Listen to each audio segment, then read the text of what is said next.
이 양심, 마성의 중독성, 대체 불가. 정봉주의 정치쇼 정봉주입니다. 자, 지금 시간 여러분이 가장 많이 찾아온 실시간 검색어. 지하철 9호선 파업 시작합니다. 지하철 9호선 타고 다니시는 분들 좀 신경 쓰시고요. 한파주의보 수도권 중부 내륙 한파주의보 떴습니다. 트럼프 시진핑의 대북 원유 공급 중단을 요구했고요. 자, 네 번째 우병우 귀가 16시간 조사받고 나왔습니다. 한 10시간쯤 조사한 거죠. 조사 기록은 다시 들여다봤으니까.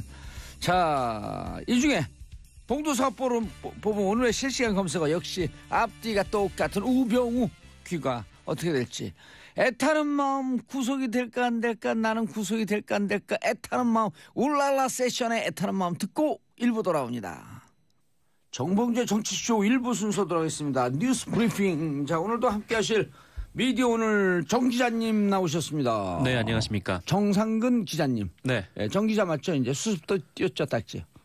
네. 수습된 지는 10년이 넘었죠. 그래요? 네. 10년짜리 수습 하나 붙여줄까요? 붙일 수가 있나요? 그럼요. 네. 내가 붙이면 되죠. 그렇군요. 정수습 기자. 네, 그건 저희 사장과 한번 논의를 해보겠습니다. 이 상황을 한번 수습해 보세요. 못하겠어요, 이거. 자, 손은경님이 아재 개그 좋아요. 정상근 네. 기자님, 동생이 있으면 정중근인가요? 그럼 막내 동생 정하근이에요? 이 청취자분들도 이제 많이 이 프로그램에 적응이 많이 되셨나 봐요. 그러면 네. 송구하지만 저는 적응이 안 되고 있습니다. 근데 정상근 기자는 원래 진짜 정 기자가 아니라 수습 기자예요. 왜냐하면 상황을 잘 수습한다 그래갖고 수습 네. 기자. 못하겠어요, 여기서는. 네. 자, 첫 번째 뉴스. 네, 북한이 어제 미사일 발사 실험과 관련해서 국가 핵무력이 완성됐다 이렇게 선포를 했습니다. 네, 북한 정부는 29일 성명을 통해 새로 개발한 대륙간 탄도 미사일은 화성 15형이라고 밝혔는데요. 네. 이 정점 고도가 4,475km까지 상승을 했고 950km 거리를 비행했다 이렇게 밝혔습니다. 이는 우리 합동참모본부의 발표와 거의 일치한데요. 만약 북한이 정상 각도로 발사를 했다면 비행 거리가 미 동부권까지 이를 것으로. 13,000km. 네, 그 정도까지 이를 것으로 추산되고 근데 있습니다. 말이죠. 이 주제는 2부, 3부에서 하니까 여기까지만. 네, 여기까지만 하도록 하겠습니다. 제목만. 네. 인트로 구라라 그래요, 그걸. 인트로 어떤 거요? 인트로 구라. 들어가는 구라라고 그래서 인트로. 네. 영어와 비어가 막 섞이는 거예요, 그냥. 그렇네요. 예. 다 영어 같지 않은데 인트로 구라. 나 우라라고 해가지고 이게 뭔 소린가 했어요. 일부에서 울랄라 세션. 네. 그것도 울랄라 세션도 우리 그 의태어하고 영어하고 섞인 거예요. 오늘따라 되게 수습하기가 힘드네요. 수습기 잘하니까. 자, 두 번째 뉴스. 네, 두 번째 뉴스 말씀드리겠습니다. 정부가 향후 5년간 주거복지 계획을 담은 주거복지 로드맵을 발표했습니다. 좋은 거죠. 네, 핵심은 맞춤형 주거 정책인데요. 청년, 신혼부부 그리고 고령층 분들을 위한 주거 정책이 따로따로 제공이 됩니다. 네, 그동안 이제 부동산 대책이 수요 제한에 초점을 맞췄다면 이번에는 공급 대책을 내놓은 셈이죠. 일단 좀 하나씩 좀 말씀을 드리면 청년 주거 정책을 좀 말씀을 드리겠습니다. 만 19세부터 39세까지를 청년의 범위로 설정을 해서요. 20만 개의 주거 공간을 5년 동안 공급한다는 계획이고요. 당장 내년에 4만 실 정도를 공급을 합니다. 이게 4만 실이라고 하는 것은 임대주택뿐 아니라 쉐어하우스나 아니면 대학 기숙사도 포함이 되어 있기 때문에 4만 실로 말씀을 드렸고요. 원룸, 투룸, 그다음에 임대주택까지 다 포함하는 거가 그렇죠. 되네요. 네, 쉐어하우스나 기숙사 같은 경우에는 여러 명이 한 방에서 생활하는 경우도 한 집에서 생활하는 경우도 있기 때문에. 당연히 꼼수다 이렇게 비판하지 않을까요? 기숙사까지 포함한다고 한다면.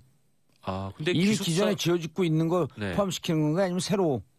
새로 이제 짓게 되는 거죠. 근데 사실 대학생들 입장에서는 기숙사가 훨씬 더 시급하고 많이 필요하죠. 그렇죠. 많이 필요한데 기숙사가 너무 비싸졌어요. 네, 기숙사도 학교 비싸졌는데. 앞에 원룸이나 거의 비슷해요, 이제. 네, 근데 원룸 자체가 워낙 비싼데다가 기숙사는 밥이 나오기도 하고 학교랑 또 가깝기도 하다 보니까. 그러니까 기숙사를 좀 싸게 해야 되는데 요즘은 그 사업자들이 져서 BTL 한 20년 지나면 이제 그 학교다 넘기는. 네, 맞아요. 그러다 보니까 거기서 있어요. 수익을 빼려고 그러다 보니까 비싸졌어요. 네, 예전에는 되게 쌌는데. 맞아요. 민간 기업으로 또 넘어가면서 이제 짓고 막 이렇게 분양이 좀 비싸졌죠. 그게 MB 시절에 대학이 영리 사업을 할 수 있게끔 규정을 바꿨거든요.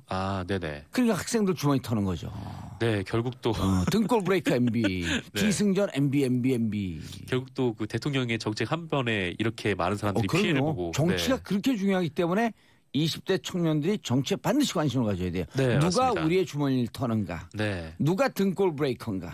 등골 브레이커는 감옥으로.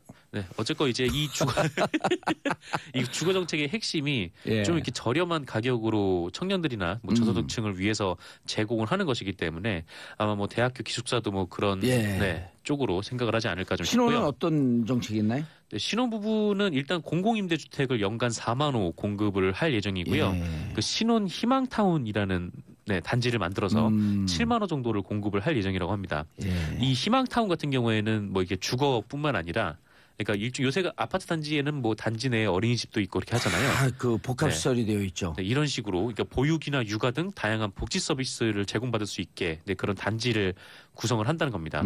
그리고 지금 공공 부분 아파트뿐만 아니라 그 일반 민간 업체들이 짓는 아파트 있잖아요. 예. 근데 이 중에는 신혼부부 특별 공급 물량이 10%로 규정이 되어 그렇죠. 있는데 지난번 주택정책 발표할 때 들어가 있었죠. 네, 그거를 20%로 2배를 늘립니다. 아하. 늘리고 그 아울러서 이제 신혼부부 전용 대출 상품을 예. 내놓는데요. 한도는 늘리고 금리를 낮추는 이제 그런 형태가 될 것이라고 합니다. 도시 재생 정책에 이게 유럽이 막 이렇게 주거가 문제가 있을 때 도시 재생 정책을 통해서 원룸 투룸을 많이 줬거든요. 네네. 청년들 특히 이제 그 신혼부부들 그다음에 독거 어르신들 이런 네. 분들을 위해서 그런 주거 정책을 이제 쫓아가는 거네요. 그렇죠. 이게 뭐 젊은 층, 그러니까 지금 당장 집을 사긴 어려운 사람들을 맞아요. 위해서 좀 예. 청년층 같은 경우에는 청약저축도 금리를 좀 높여서 이분들이 조금 더 비교적 네, 쉽게 돈을 좀 모을 수 있게 하고 예. 네, 신혼부부들도 뭐 대출 같은 거를 네, 조금 이율을 좀 맞아요. 낮춰가지고 예. 그러니까 좀 장기적으로 이거를 갚아 나가면서 살 수 있게 좀 만들어 놓은 거고요. 예, 이게 그 과거 뉴타운 정책이 있었잖아요. 아 뉴타운 다 정책 때려부시고 새로 지면 그 거기 입주하려면 돈 엄청 들거든요. 엄청 들죠. 그래서 사실 전 국민을 빚쟁이로 만든. 네 거기 있는 원래 주거하던 사람들이 그 뉴타운 정책으로 인해서 예, 네, 쫓겨나잖아요. 밖으로 쫓겨나는 그런 현상들이 예, 이른바 강제적 젠트리피케이션. 그렇죠. 네. 예? 어려운 용어. 네. 알겠습니다. 어려운 용어죠. 제가 하고도 어려운 것 같아요. 어쨌건 뭐 그렇게 네. 예. 땅값만 이게 올라가고 집값만 올라가서 뉴타운 결국 정책은 누가 했죠? 오세훈 시장이 제일 먼저 떠오르죠. 이명박 전 서울시장하고. 아, MB. 네. 기승전 MB. 네, 다 MB로 연결이 되네요. 예, 네. MB. MB는 어디 갈 데가 있는데. 네. 자, 갈 다음 때도 뉴스. 있고. 네, 다음 국정원 뉴스 말씀드릴게요. 이름을 바꾼다? 네, 그 국정원이 이름을 바꾸고 자신의 권한을 축소하는 자체 예. 개혁안을 내놨습니다. 어허. 이게 뭐 중앙정보부 안전기획부에 이르다가 이제 국가정보원으로 예. 갔는데 이제 국정원의 명칭을 대외안전정보원으로 대외 안전 네. 국내를 아예 손을 못 대게. 이름만으로 보면 그렇죠. 예. 네, 대외안전정보원으로 바꾸겠다라고 하는데 뭐 국내 정보 활동을 하면서 좀 수차례 국내 정치에 개입한 정황이 있으니까 맞아요. 좀 이런 이미지를 탈피를 하려는 것 같습니다. 그리고 국정원이 이상하게 나쁜 짓을 많이 해서 그런지 네, 이름이 권위적으로 보여요. 그렇죠. 뭐 안전기획부, 뭐 네. 중앙정보부, 하여튼 국가정보원. 네, 사실 뭐 정보기관 같은 경우에는 뭐 어느 나라든 다 있는데, 예. 근데 우리나라 같은 경우에는 굉장히 부정적 인식이 점점 더 강해지는 것 같아요. 이번 특히나 이제 박근혜, 이명박 정부를 거치면서. 예, 지역에 가면 정보 이름을 붙은 학원도 있어요. 아 그런가요? 예. 네, 강남에 정보학원. 압구정도에 하나 있어요. 네, 어쨌건 뭐 이게 정보를 담당하는 기관이 이렇게 이미지가 안 좋은 것도. 대외 안전정보원 좋네요. 네. 국정원은 하도 국민들에게 걱정을 끼친다 해서 국정원으로 부르고 그랬잖아요. 네, 걱정원으로 불렸었는데. 하여튼 뭐 이미지가 너무 안 좋죠. 네, 예. 뭐 안전기획부 같은 경우에는 막 고문하는 이미지도 있고 막 그렇잖아요. 네.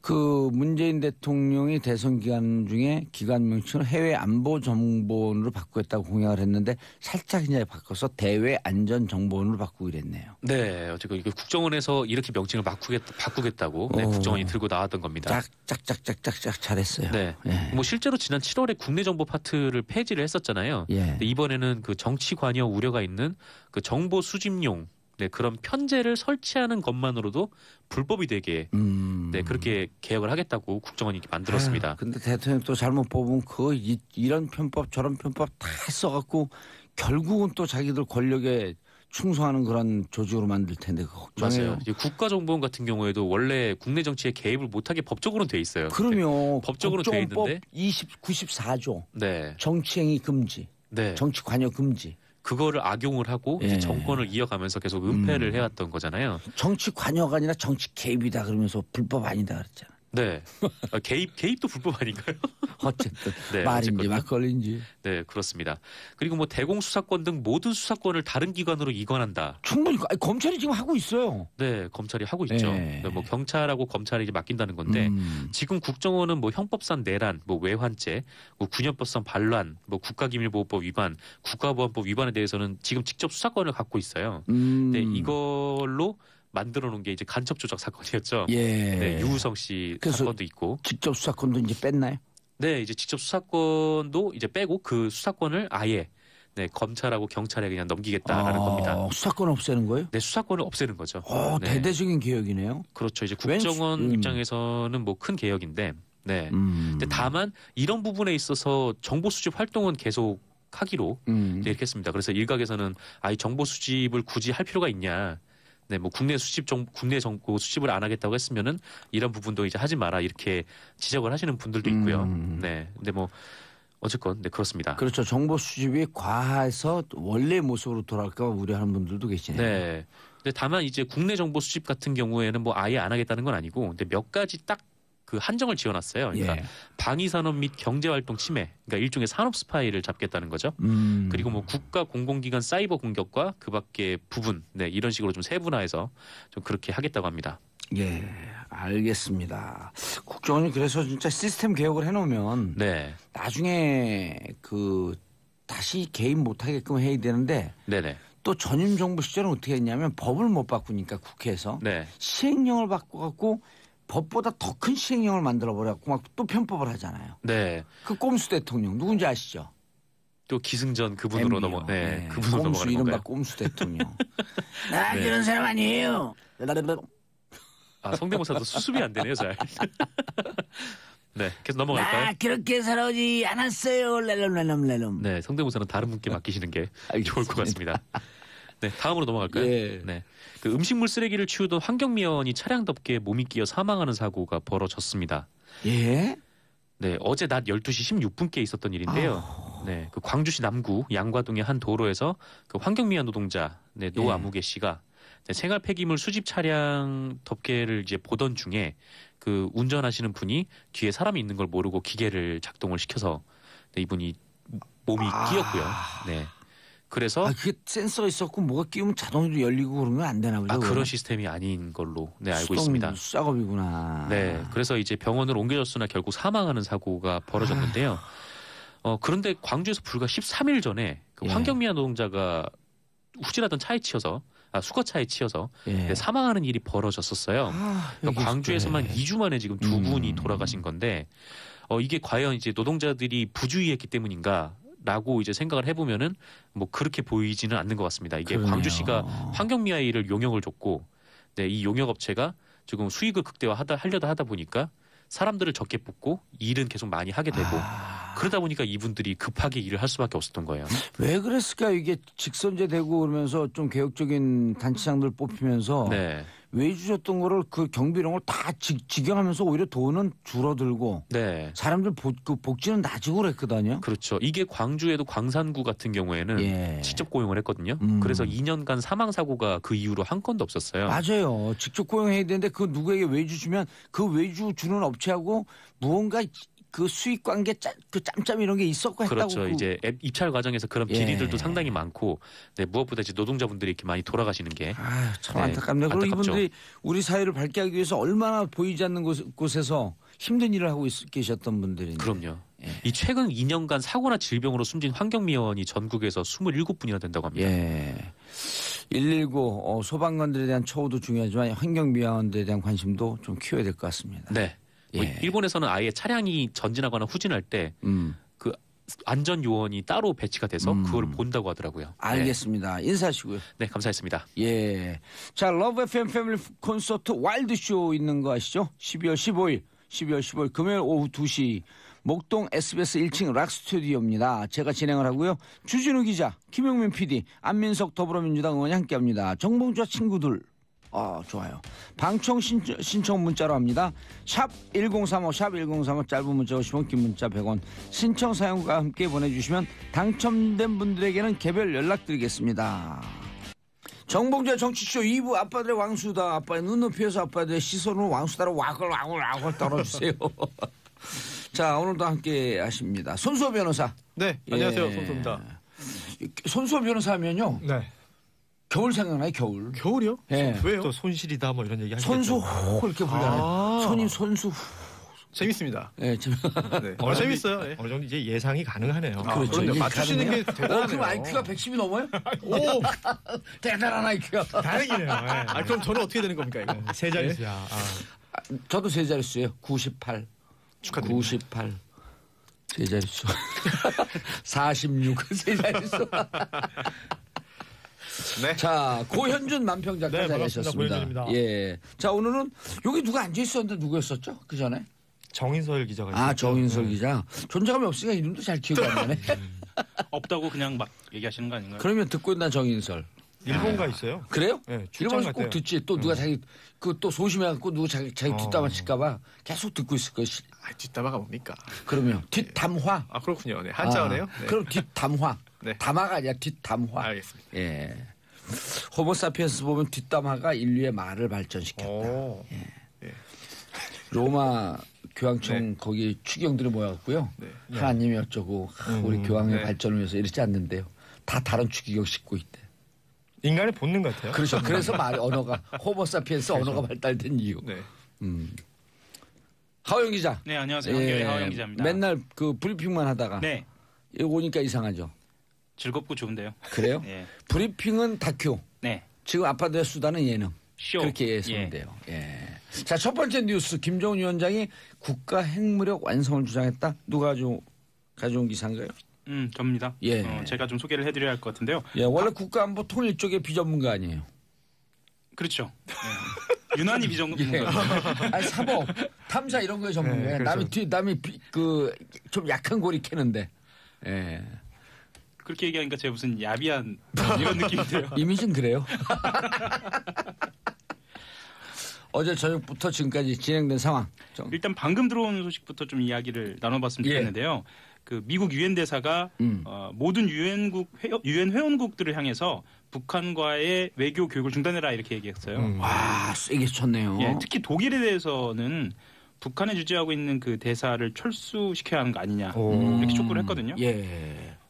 지금 전 세계에 보면 이제 예전 냉전 시대 때 그 서방 세계라고 이렇게 하는 경우가 있잖아요. 서방 국가 이렇게 칭하는 경우가 있는데 북한 주재 대사관이 남아 있는 국가가 별로 없어요. 어허. 예, 영화 베를린 보면 또 북한 그렇죠. 대사관이 나오잖아요. 그 독일에 대해서 이렇게 강하게 요구하는 것은 굉장히 이례적이고요. 실제로 독일도 북한 탄도미사일 관련돼서 비판 성명 냈고요. 예. 그리고 주재 대사를 불러서 그걸 초치라고 하더라고요. 불러서 항의 의견도 전달했고 이렇게. 그러니까 주 독일 북한 대사를 불러서. 그렇죠. 예. 오, 상당히 긴박한 내용인데요. 네. 그리고 그리고 그 계속해요. 짧아 내용이 좀. 그러네요. 제가 좀 브리핑을 하다가 예. 짧게 하다가 이제 긴 호흡으로 가려니까 좀 적응 못 하겠네요. 그 새벽 3시 18분 그 화성 15형 발사한 건 이미 전달된 내용이고요. 예. 우리가 주목할 부분은 아주 이른 시간이었다. 그리고 평양 30km 북쪽 평성 지역에서 쐈다. 예. 여기도 좀 특이하거든요. 아마 처음 쏜 그렇죠. 지역이죠. 예. 예. 처음 쏜 지역이고 관심 있으신 분들은 지도를 한번 들여다보시면 아시겠지만 예. 북한을 이렇게 가로질러서 날아가요. 그렇죠. 네. 오. 그러니까 자기의 영토를 가로질러서 날아가서 예. 일본 열도 직전에 떨어지게 굉장히 고도를 높여서 쏜 거예요. 그렇죠. 4,475. 네. 그렇게 하고 나서 본인들은 이게 이제 75일 만이거든요. 예. 75일 만에 미사일 쏜 다음에 국가 핵무력 완성의 역사적 대업과 로켓 강국 위협이 실현된 뜻깊은 날이다. 이렇게 완전 완성을 선언한 거죠. 본인들은 그렇게 선언을 했죠. 저 질문 있습니다. 네. 예. 사실 완성을 선언할 정도면 기술적으로도 다 끝났다는 거잖아요. 네. 그런데 이제 이게 대기권 밖으로 나갔다가 네. 다시 들어오는 거잖아요. 네. 재진입을 해야 되는 건데 네. 공격을 하려면 네. 그게 확인이 된 건가요? 그 기술을 확보한 겁니까 이제? 그거는 이제 부정적으로 보는 사람들은 아직도 대기권 재진입 기술은 확인된 바 없다. 네. 그게 됐는지. 그다음에 이제 탄착점에 그러니까 대기권 재진입함 2개가 있어야 되거든요. 네네. 40도에서 60도가 유지되면서 안에 핵탄두가 터지지 않게 열을 보호해야 네. 되고 또 하나는 들어오면서 이제 막 타잖아요 이게. 네. 근데 균열되게 타야 돼요. 상마라 그래 상마. 깎이는 거. 예, 예. 그래서 한쪽만 깎이면 이게 흔들리면서 탄착점을 벗어나는데 네. 균열되게 타서 탄착점으로 제대로 들어가는. 근데 2개가 다 된 거로 보인다. 그래요? 이런 분들이 더 많죠. 완전한 비전문가시죠. 예. 그런가요? 그런 분들이 그래서 지난번에는 탄착점을 좀 빗나간 것 네. 같다라고 하는 평이 나왔는데 네. 지난번에도 미국의 좀 대화론자들은 적극적으로 완성된 걸 보고 대화 들어가자. 이렇게 얘기한 분들 꽤 많았었죠. 근데 이번 같은 경우는 탄착점에 떨어진 게 미국 언론도 확인을 해줬죠. 그렇죠. 북한 같은 경우에는 매번 미사일을 쏠 때마다 어떤 방식으로 미사일을 쏘냐면요. 북한이나 일본에서 그러니까 북한을 향해서 당신들이 이런 기술이 부족한 듯 보인다라고 하면 그 기술을 실험을 해줘요. 그 기술을 실험을 해줘요. 테스트를 딱 예. 해서 테스트를 보여주는 해줘요. 거예요. 예. 이거 테스트를 봐라, 해주는 우리 할 수 있다. 쇼. 그래서 이번 같은 경우에도 고도를 굉장히 높여서 쏜 이유도 네. 그러니까 재진입 기술을 확정적으로 확인하고 싶었던 거죠, 본인들. 그래서 우리가 생각할 때는 북한이 국제적인 정세만 가지고 도발을 한다라고 생각을 하는데 네네. 그것 포함해서 자신들의 기술을 확인하기 위해서 연구 개발 측면도 있는 거네요. 그러니까 뭔가 그렇죠. 의혹이 있으면은 그 얘기를 해주면 확인을 시켜주는 거예요. 그렇죠. 북한에서. 그 시기만 문제가 되는 겁니다. 어허. 그 지난번에 그거 니네 저기 미국까지 날아가려면 연료 문제 있잖아. 그러니까 연료를 또 4개인가로 나눠갖고 8월 며칠인가 8일 18일인가 무슨 기술 혁명 막 이렇게 또 발표를 해요. 연료 문제 지적하면 또 연료 해결하고. 네. 근데 이제 거기 해외 기술진들이 들어가 있으니까. 그렇겠죠. 그렇죠. 또 하나 좀 걱정되는 게 하나. 이게 러시아가 가지고 있는 뭐 탄두가 여러 개로 분리되는 뭐 그런 기술을 가지고 있다. 3개, 4개로 분리되는 기술이 있다. 그래서 요격하는 게 이게 어려울 것이다라고 하는 그런 기사도 어디서 봤는데 실제로 그런 기술도 가지고 있는 건가요 지금? 요 전에 북한은 3개로 나눠줬을 때 그런 기술이라고 주장을 했는데 미국 측에서는 그거 아니다. 실패한 거로 본다. 쪼개진 거다. 예, 쪼개진 거다. 예. 아직 뭐 쪼개져놓고 일부러 쪼갰다고 그런 거나 쪼개지 말라고. 근데 과학적으로 보면은요, 그게 쪼개지나 안 쪼개지나 요격하는 건 어려운 거죠. 그러니까. 예, 그렇게. 그렇네요. 쪼개지는 거는 이미 다 와갖고 쪼개지는 거니까 탄착점에 도착하기 전에. 직전에 쪼개져서 대구로 들어서 쪼개져서 날아가는 게 아니고 다 와서 다 내려와서 밑에서 쪼개지는 거죠. 그럼 요격에는 사실 뭐 큰 차이는 없겠네요. 그렇죠. 어차피 요격이 어렵긴 쉽지 하지만. 않다. 요격은 이렇게 생각하면 간단해요. 네. 그 누구더러 손수 변호사를 향해서 화살을 쏴달라 그래요. 네. 그 돌로 계속 맞춰봐요, 그거를. 아, 그럼 화살 빵 맞으면 다치잖아요. 네. 또 돌을 던지기 위해서. 그러니까 네. 날아오는 화살을 돌로 맞히는 거예요. 쉽지 돌도 않네요. 요 좁쌀 같은 돌로. 쉽지 않네요. 진짜. 쉽지 않은 게 아니라 불가능한 거죠. 그렇군요. 네. 그래서 사드가 불가능하다 그런 거예요. 네. 얘기하세요, 계속. 브리핑만 하고 그냥 눈치만 보고 있어. 아니, 질문에 대해서 좀 진지하게 생각을 해보다가 제가 좀 빠졌는데요. 아니, 그러면 그래서 진짜 재진입 기술과 그 재진입 기술, 네. 그러니까 거기서 아까 얘기했던 열 유지하고, 네. 그 다음에 상마가 균일하게 되는 거, 그거에 대해서 이제 이번에는 미국에서 논쟁을 안 걸었잖아요. 그렇죠. 예. 그만큼 하나씩 둘씩 입증을 해가는 거죠. 미국에서 문제 제기하지 않으면 미국은 무척 냉정해요. 스텝 바이 스텝이네. 예, 미국 냉정해요. 그러니까 우리 언론은 원하고 싶은 것을 기사를 쓰잖아요. 팩트처럼. 예. 근데 미국은 냉정하게 보고 그 부분에 대해서 이제 더 이상 논쟁을 안 삼아도 되겠다. 확인됐다. 예. 유엔에서 움직이고 있는 모습이 훨씬 더 주목해야 될 부분들 같네요. 그러니까요. 이만큼 긴장하고 있다는 거예요. 그렇죠. 이제 워싱턴까지가 사정거리가 됐으니까. 이게 중국이 또 어떻게 나올 거냐, 뭐 경제 제재 하는 데 있어서. 중국에다가도 원유 공급 중단하라고 요구했죠. 그거는 진즉에 요구를 한 상황이고요. 중국 같은 경우에는 사실은 양날의 검처럼 이 상황을 어떻게 해결해야 할지에 대해서 좀 가닥을 잡아가고 있는 지금 상황. 중국은 어제 그 점점점이 돼. 그러니까 점점점인데 이게 그런 게 있더라고요. 조중도 그 우리 그러니까 한미 상호 방위 협정 있는 것처럼 조중 그 동맹 협정이라는 게 있잖아요. 근데 이게 20년마다 갱신을 하는 거라는데 2021년이 그 리밋이 된대요. 그러니까 그 시점까지 이 중국이 어떻게 태도를 취할 건가. 그러니까 중국 내에 있는 그 외교 관계자들은 이제 그만 좀 북한이랑 손 놔야 되는 거 아니냐라는 예. 목소리를 내는 사람들도 있다고 하니까 일부 있죠. 예, 향후에 또 어떤 모습이 보여질지. 근데 전략적으로 워낙 중요한 그러니까요. 데이기 때문에 놓을 수가 없죠. 그렇죠. 예. 그러니까 이른바 말하자면 완충지대 역할을 해주는 거니까요. 그리고 지금 그 북한이 없으면 직접적으로 맞닥뜨려야 하는 상황이 되는 거죠. 최소한 그 한반도에서는. 이런 생각들 해보지 않으셨어요? 극적으로 네. 북한과 미국이 타협하면서 네. 북한이 미국의 군사 전진 기지가 될 수 있다는 생각 해봤어요? 아니요. 중국을 버리고 중국을 버리고 중국을 버리지도 않는 거죠. 거기 우리 미사일 여기다 갖다 놔라 미국 미사일. 그럼 어떻게 할 거예요? 중국이. 그런 조짐이 있습니까? 없다고 봐요. 아니 여러 가지 가능성 다 열려 있죠. 미국에서 아주 극적인 사람 학자들 그렇게 주장하는 분들이 있어요. 완전 대변혁이네요. 진짜. 대변혁이죠. 그러니까 뭐가 어떻게 될지 모르는 거예요. 그러니까 중국 입장에서는 북한을 버릴 수가 없는 카드예요. 그러니까 점점점이지. 그렇죠. 그리고 실제로 북한에 있는 그 자원도 예. 굉장히 욕심이 나고요. 히토류라든가 어. 이런 주요 자원들이 많죠. 이번에 우리 정부의 대응이 아주 기민했어요. 예. 빨랐죠. 예. 빨랐어요? 이게 이렇게까지 빠를 수 있었던 건 그러니까 발사하고 2분 만에 대통령 보고가 들어가고 예. 그리고 뭐 6분 후에 또 조치를 취하고 그 새벽 3시 17분 18분 뭐 요 상황이잖아요. 예. 그 오전 6시에 그냥 바로 NSC가 소집이 됐으니까 이렇게 기민하게 반응했다 그러는데 뭐 단순하게 생각하면 쏠 줄 알고 있었으니까 예측이 됐다 예. 그러죠. 빨리 왜 예측이 됐을까요? 이게 결국은 그 전파를 감지했느냐 못했느냐의 문제인 것 같은데요. 그러니까 그 통제센터랑 발사를 할 때 발사 전에는 통제센터랑 유선으로 통신을 예. 하지만 발사가 임박해 오면 여러 가지 것들이 유선을 제거하고 무선으로 통신을 하는데 그렇죠. 무선의 그 전파망이 막 양이 많아지면. 그렇죠. 계측기가 있고 이제 테스트를 하고 이제 서로 통신을 할 텐데 그 전파의 여부를 한미일이 공조해서 감지를 했던 것이다.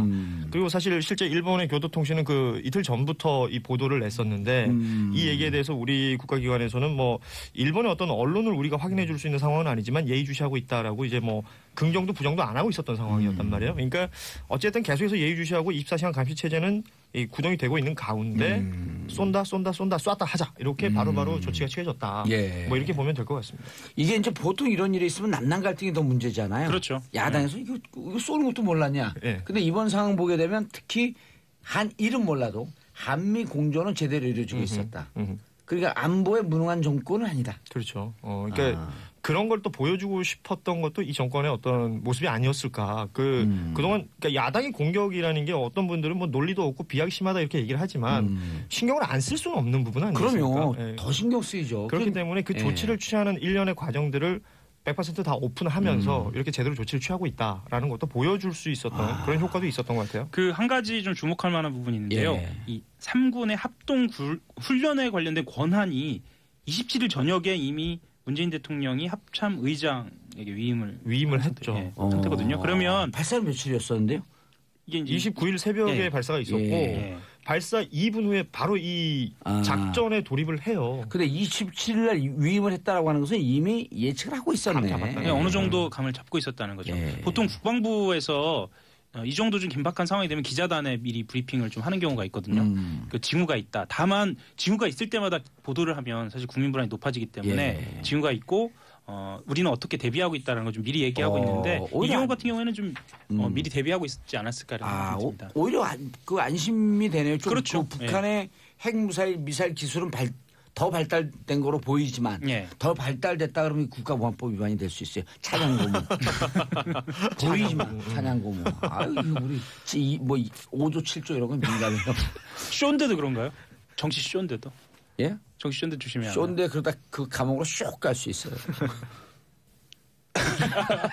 네. 정말 강사. 그렇군요. 네. 정막 강사. 네. 자 손소 변호사님 원세훈 전 원장의 특수활동비 빼돌렸다. 아하, 네. 이게 그 굉장히 충격적인 보도인데요. 근데 이게요.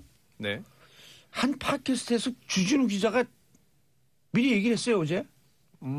네. 원세훈 원장이 뭉칫돈을 갖고 해외로 계속 나갔다. 네. 그럼 뭔가 기자들도 좀 알고 있었던 거예요? 한겨레는 어때? 한겨레도 탐사의 달인 아니에요 거기가. 알고 있었나요? 모르고 있었습니다. 아하. 한겨레가 알았으면 벌써 나오지 않았을까 예, 싶습니다. 그렇겠죠. 아니 네. 한겨레가 근데 이게 확인이 좀 안 되는 측면들이 좀 있었어요. 사실 소문들은 좀 있었는데요. 소문들이 있었죠. 예. 한겨레가 원세훈 특활비를 지금 추적 중이다라고 하는 기사들이 좀 나오고 있던데 그건 안 나오나요? 서영지 기자가? 그러니까 저희들이 꼭지가 따지면 좀 대대적으로 썼는데 아직은 그 꼭지를 딴다고 하거든요. 이게 확인이 되면 확인이 되면 왜 이게 이렇게 논란되는지를 간단히 정리를 먼저 하면은요. 이제 원세훈 전 국정원장이 2013년 3월에 퇴임합니다. 3월 21일이었죠. 그런데 당시 일부 보도가 있었어요. 사흘 뒤에 미국으로 출국할 예정이다. 그러면서 가면서 대학교 이름 얘기해도 되죠? 미국 대학교? 스탠포드니까. S대. 미국 S대는 서울대인 줄 알아요, 사람들가. 스탠포드대의 개건 연구원으로 갈 계획이 있다라고 하는 보도가 나옵니다. 그런데 이게 다 하나하나 짜맞춰지는 겁니다. 이번에 국정원 기조실 직원을 수사하는 과정에서 이게 국정원의 특수활동비 중에서도 해외 공작금 200만 달러. 200만 달러면은 얼마죠? 24억이요. 예, 24억. 22억 좀 넘죠. 네. 그걸 국정원 계좌에서 스탠포드대의 한 연구센터 계좌로 송금했다, 이체했다라는 겁니다.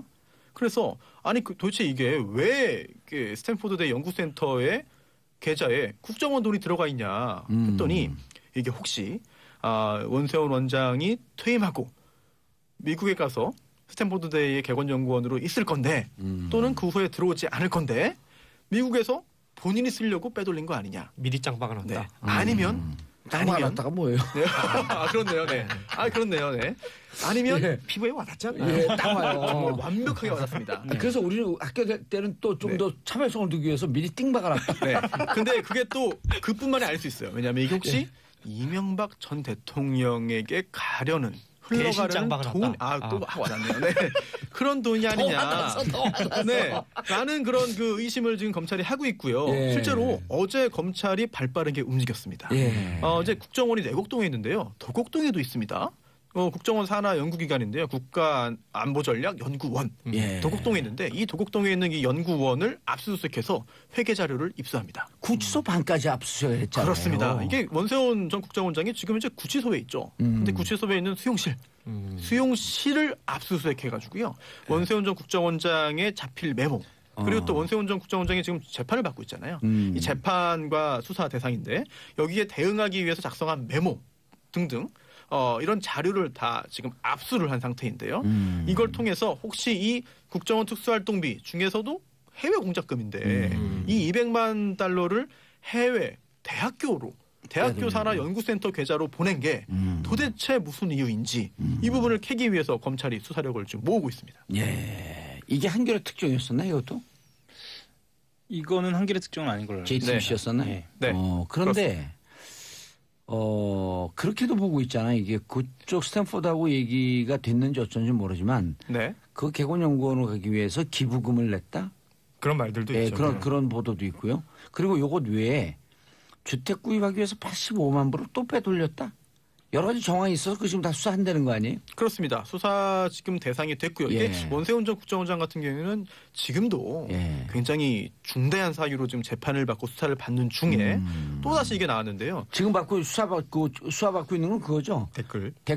민간인 댓글 부대. 그건 이제 30개 팀 올린 거. 재판을 받는 중에 또 새로운 사실이 드러나서 또 추가적인 수사를 받고 있고요. 개인 비리가 또 나왔고. 그렇습니다. 그런데 이번에는 사실 정말 만약에 200만 달러가 본인이 쓰기 위해서 빼돌린 거라고 한다면 이거는 정말 더더욱더 비난을 받아야 되는 그런 사실이기 때문에 원세훈 전 국정원장이 도대체 어떻게 대응할 것인지 그리고 또 하나 구치소 내에서 보관하고 있던 여러 가지 메모와 이런 것까지 다 자료까지 압수했거든요.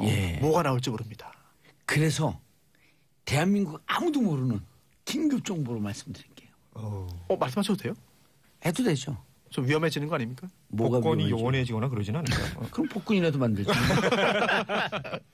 구치소 압수수색을 했잖아요. 저게 또 한 달에 한 번씩 정기적으로 건방하거든. 건방을 해요. 그 안에 뭐 숨겨놓고 이런 게 있는데 원세훈 원장이 감옥을 잘 못 살아요. 못 견딘다? 못 견뎌요. 적응을 잘 못해요. 그런 얘기 있었죠. 구치소 살고 있는 방을 압수수색을 했다? 심리적으로 완전히 무너뜨리는 거예요. 붕괴. 멘탈 붕괴. 일종의 다른 애들도 있는 거네요. 그 의도가 제일 커요. 더 이상 버티지 말고 이제 끝이다. 디펜스한 그분 이제 풀어라. 우병우의 휴대전화 압수와 똑같은 거네요. 그거보다 훨씬 크죠. 훨씬 큰 건가요? 마지막으로 그나마 지탱할 수 있는 유일한 곳이 거기거든요. 거기를 털렸어요. 네. 이렇게 슬기로운 깜빵 생활을 못 하는 거네요. 네, 깜빵. 네, 깜빵이 뭡니까? 아니 우리는 압수수색 딱 들어오기도 물구나무 쓰고 있어. 자 압수수색할 또난 팔굽혀펴기하기를 갖고 있을게요. 멘탈이 붕괴된 거예요. 건방할 때 예전에 걸린 적 없으세요? 뭐? 어떻게 저를 건방해? 1년도 한 번도 안 했어요. 특혜 아닙니까? 자, 아빠들의 왕수다 3부에 계속 하겠습니다. 채널 고정하소소소소소고기. 정봉주의 정치쇼 3부 순서 들어있습니다. 아빠들의 수다 손수호 변호사, 고현중 네. 만평 작가, 그리고 땜빵으로 나오신 하영 한결이 기자 함께하고 계십니다. 네. 아까 뭘 얘기하다가 흐지부지 끝났는데요? 손수호 예. 변호사님? 사실 아까 원세훈, 좋아. 예, 원세훈 전 원장이 이렇게 준비했으면 준비한 거로 추정되는데 예. 그럼 미국으로 가면 되는 거 아니야? 왜 왜 안 안 갔냐? 갔어요? 못 갔습니다. 왜요? 가려고 한 것 같은데 못 간 이유가 당시에 그 댓글 수사를 받으면서 출국 금지 조치를 당합니다. 그래서 못 나간 것 같아요. 그래서 지금도 댓글 수하면 또 여러 개 있잖아. 한겨레에서 네. 특정한 희생양 카드? 속죄양이 희생양이에요. 속죄양인 것 같은데. 속죄양. 예. 그래서 지금도 그 연구센터 계좌에 그 돈이 그대로 있다는 보도가 있거든요. 그럼 이게 주인을 잃은 돌이 된 거 아니냐 도대체. 그 부분도 굉장히 궁금합니다. 그럼 또 MB가 그거 찾으려고 또 뭘 동원하고 그럴 것 같은데. 이게 이제 주인을 잃은 거냐 아니면은 주인을 기다리고 있는 거냐. 예, 기다리고 있는 거죠. 저수지로 가기 위한 일종의 어떤 계율물이 아니냐라는. 왜 계율물이냐면 그만한 돈이 전부는 아닐 것이다. 그렇죠. 이거 정도는 계율일 빼돌린 것이다. 거는요. 예. 네. 그 특활비는요. 그건 빙산의 일각이에요. 그렇죠. 그 정도는. 그래요. 예. 나는 이 얘기 들으니까 지금 이런 정보를 가지고 사기칠 만한 사람들이 또 여기저기서 달라붙을 수도 있겠다. 그렇죠. 내가 이 돈 가지고 있는데 이게 뭐 실은- MB 비자금인데 그러니까. 예전에 그 전두환 비자금도 많았잖아요. 한참 있었잖아요. 그렇죠. 후세인 비자금도 있었고 네, 많았습니다. 네. 예. 그리고 좀 전에 정 의원님 말씀하신 대로 구치소 예. 수용되어 있는 수용실을 압수수색했잖아요. 예. 멘틀 붕괴용이다. 그런데 실질적으로 그 내용이 많이 있잖아요. 실제로도 유효한 굉장히 활용 가치가 많은 정보가 압수되었을 가능성이 충분히 있습니다. 왜냐하면은 이제 저는 사실은 접경과 같이 실제로 구속되지 보지 못했어요. 저는 그런데 자주 돼봤어요. 자주요. 예. 아니 근데 구속되면 다른 데로 자료를 보내는 게 쉽지 않아요. 편지를 써서 우편으로 뭐 보낼 수 있는데 그것도 나가는 것도 다 검사를 받습니다. 없어졌어요 이제. 없어졌어요? 예, 편지 검사가 아예 없어졌어요? 그러면 인권자 이거 아예 없어졌어요? 5년 전에 진짜 없어졌어요. 살아있는 정보네요. 네.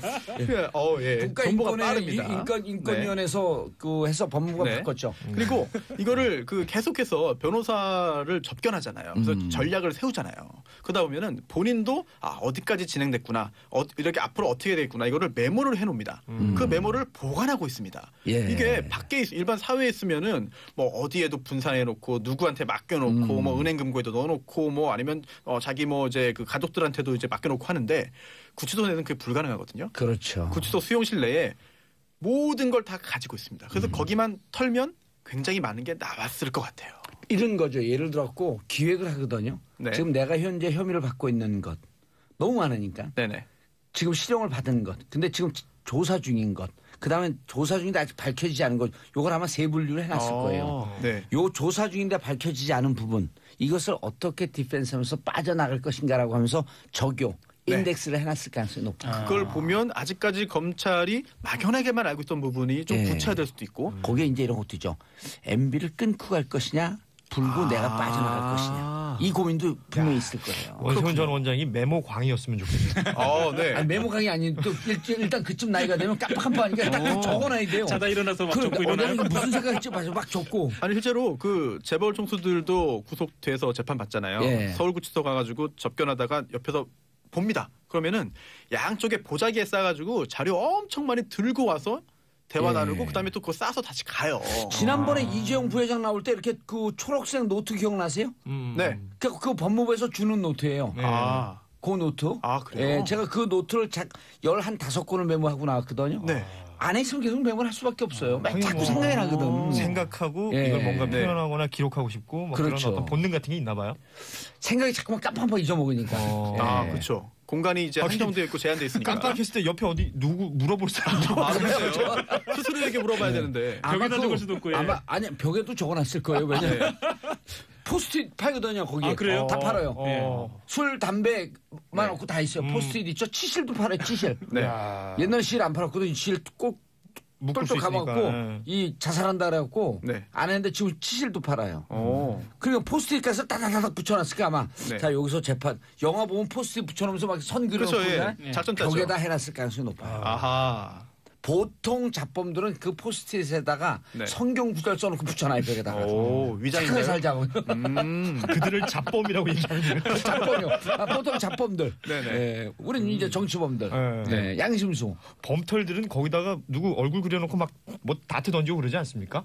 아 홍고방에서 그거 못해요. 아, 다른 그래요? 사람들이 그거 시끄러우니까 좀 조용히 하세요. 그래서 많은 자료가 네. 나왔거나 아니면 원세훈 전 원장의 생각을 들여다볼 수 있는 메모가 있을 수 있어요. 그리고 원세훈 전 국정원장이 어떤 자료를 압수당했는지를 모르는 사람들이 예. 또 불안할 수 있습니다. 그렇지. 맞아요. 누군가가 지금 굉장히 불안할 수 있어요. 예. 누군가가 아마 네. 이런 거죠. 죄수의 딜레마가 이제 거기서 터지는 거지. 그렇습니다. 아니 네. 내가 예전에 했던 말을 그 사람이 혹시 메모해 놨다면 어떡하지? 이런 거 불안할 겁니다. 원세훈 원장한테 그랬을 거 아니에요. 아이 김관진도 불고 그리고 뭐 다 불고 그리고 남재준도 불고 그러는데 뭐 이렇게 혼자 이러고 버텨요. 계시면 혼자 손해봐요. 그럼요. 다 나간데 혼자 여기서 언제까지 사실 거예요. 이러고 안 무너졌는데 구치소 방을 딱 터는 순간 네. 아유 이제 갈 데 없구나. 숙명이라면 받아들이겠다. 그러니까 나만 막 이렇게 당할 수는 없다라는 생각도 들 테고. 이태하 심리전 단장이 그 얘기한 거 아니에요. 전화 그렇죠. 옥도경하고 나만 당할 줄 아느냐. 가만히 있을 줄 아냐 내가. 네. 그 다 음성 파일이 나왔잖아요. 또 옥도경이 그걸 녹음까지 했어요. 대단한 사람들이. 예. 그래갖고 정보를 다루는 사람들이기 그래갖고 또 때문에. JTBC에 나왔어요. 그게. 우리나라 진짜 저는 그런 생각해요. IT 강국이기도 하지만 녹음 강국이기도 맞습니다. 엄청합니다. 녹음을. 맞습니다. 예. 제 팬카페가 있었잖아요. 자기들끼리 싸움이 났거든요. 그 싸우는데 서로 녹음한 걸 계속 팬카페에 올려요. 대단합니다. 예. 다운을 받기도 하나요 서로? 그럼요. 이제 녹음이 일상화돼가지고 재판할 때도 녹취록 작성이 훨씬 더 건수가 많아졌거든요. 예. 녹취사 자격증을 따가지고 녹취사 사무실을 열면 좀 괜찮을 것 같습니다. 아니 재밌는 게요. 그렇게 녹음 파일 올리잖아요. 그럼 또 그 스크립을 만들어주는 애들 또 따로 있어. 있죠. 예. 그렇죠. 자 다음 뉴스 홍준표 대표 원내대표 후보군들과 설전. 네. 다음 달 12일입니다. 예. 자유한국당 원내대표 경선 앞두고 갈등이 아주 예. 점입 가경입니다. 특히 페이스북을 통해서인데요. 예. 그 자존심이 있었고 이제 트럼프가 트윗하니까 자기들은 페이스북으로 싸우네요. 페이스북이죠. 예. 주로 이제 그 후보로 나온 한선교 의원, 예. 나경원 의원, 이주영 의원이 지금 현재 홍준표 의원의 막말을 문제 삼고 또 홍준표 의원이 여기에 맞서면서 이주영, 예. 나경원, 한성교. 예. 예. 일단 중립지대 한선교 의원이 있습니다. 예. 28일 출마 선언문을 통해서 모른 척하고 넘기기에는 홍 대표의 언사가 도를 넘었다. 뭐 그러면서 얘기를 해요. 바퀴벌레, 암덩어리, 고름 뭐 이런 막말을 했다라는 거 얘기를 합니다. 기생충도 있었죠. 그렇죠. 기생충도 있고요. 그 홍준표 대표가 지금까지 한 막말이다. 그렇죠. 막말 리스트업을 했다. 예. 100분의 1 되겠습니다. 100분의 1. 100분의 1입니다. 100분의 1. 네, 맞습니다. 그리고 나경원 의원도 이 막말 비판에 또 가세를 예. 하는데요. 홍 대표가 선거 초반부터 겁박과 막말로 줄 세우기에 여념이 없다. 뭐 이렇게 하면서 공격을 하고 있습니다. 예, 겁박. 판사 출신이라 어려운 말을 쓰는군요. 겁박. 네. 그 겁박이 원래 법률적 용어 아니에요? 그렇죠. 예. 예. 그런 말 쓰면 잘 안 와닿죠. 그렇죠. 그 사극에서 쓰는 말은? 네? 사극에서? 날 겁박하는 것이냐? 뭐 이런 거 하잖아요. 아니 감옥 사극. 그 여기에 대해서 홍준표 예. 대표 또 가만 안 있습니다. 네, 뭐라고 얘기하냐면요. 박근혜 사당화 7년 동안 아무 말도 못하더니만 홍준표 5개월 사당화 운운하는 사람들 보니 가관이다. 이렇게 얘기를 하고요. 가소롭다 그러지 않은 건 천만다행이네. 그런 말도 했을지 모르죠. 예, 좀 걸러서 얘기한 겁니다. 그렇거든요. 예, 당이 수렁에 빠질 땐 숨어 있다가 수렁에서 건져내니 이제 나타나 원내대표 출마하면서 당대표를 욕하면 표를 얻을 수 있는가라고 이 정도로 이야기를 하는데요. 실은 이 정도 설전은 예전에 이야기한 거에 비하면 정말 조족지혈. 네, 조족지혈이죠. 홍 대표가 많이 자제하고 있는 듯 오히려 그렇게 보이기도 합니다. 실제로 오늘 오전에 홍준표 대표가 당직자들에게 막말 자제령을 내렸다고 합니다. 왜요? 원내대표 경선이 이게 지금 혼자 다 하겠다는 겁니까? 혼탁해지고 있다. 과열되고 있다. 내로남불을 자기가 한번 그래서 이게 진흙탕 싸움으로 흐를 조짐을 보이니까 자제령을 내린 것이라는 기사가 나왔는데 글쎄 거울 보고 한 얘기인지도 모르겠습니다. 그러니까 아니 내로남불이고 저런 걸 뭐라고 달쌈스벳이라는 거예요. 달쌈스벳. 네. 네. 달쌈스벳 좀 해설을 해주시죠. 달쌈스벳 달면 삼키고 쓰면 뱉는 거예요. 그렇군요. 네. 막말에 쥐갈 때 얼마나 달콤하니까 싹 삼키고. 감탄부터. 예. 막말을 해놓고 나면 그런 생각 들고 내가 기가 막힌 표현을 했잖아. 뭐 이런 생각을 할 거란 말이에요. 이 홍준표 대표는 나 자유한국당 홍준표. 저랑 안 해봤니? 혼자 하니? 네 누군지 알아야 하니? 비슷한데요? 그래요? 그쪽이 잘 맞네요. 네, 그러네요. 제가 네. 심양 그 양고기를 좋아해요. 스탠포드 쪽은 아닌 것 같아요. 이쪽이 좀 아닌 것 같습니다. 네. 양고기 먹으면서 양고기 아이준이. 자, 제가 얼핏 그 홍준표 그 대표 막말이 지금 정도 나오는 거면 뭐 약과다라고 말씀을 드렸는데요. 네. 이게 방송 중에 얘기해도 될지 모를 정도로 아주 심한 막말들이 좀 있는데 한번 해볼까요? 됩니다. 아니, 홍준표 대표가 한 거 아니에요? 인용이니까. 한 거죠. 그 인용이니까. 근데 좀 민망해가지고. 제1야당 그 대표의 정도는- 말인데요. 뭐. 예. 제1야당 대표의 말. 예. 제일 화제였던 게 뭔가요? 제일 화제였던 게 이거였던 것 무조건 같은데. 계속 해요. 예. 아주 귀찮아 죽겠네. 하늘이 정해놨는데 여자가 하는 일을 남자한테 시키면 안 된다. 어이? 예, 이게 설거지 얘기. 예, 대선 때. 예. 대선 때. 주로 여성과 관련된 얘기가 많습니다. 아, 독특해요. 예, 2011년도에는 이런 얘기도 했습니다.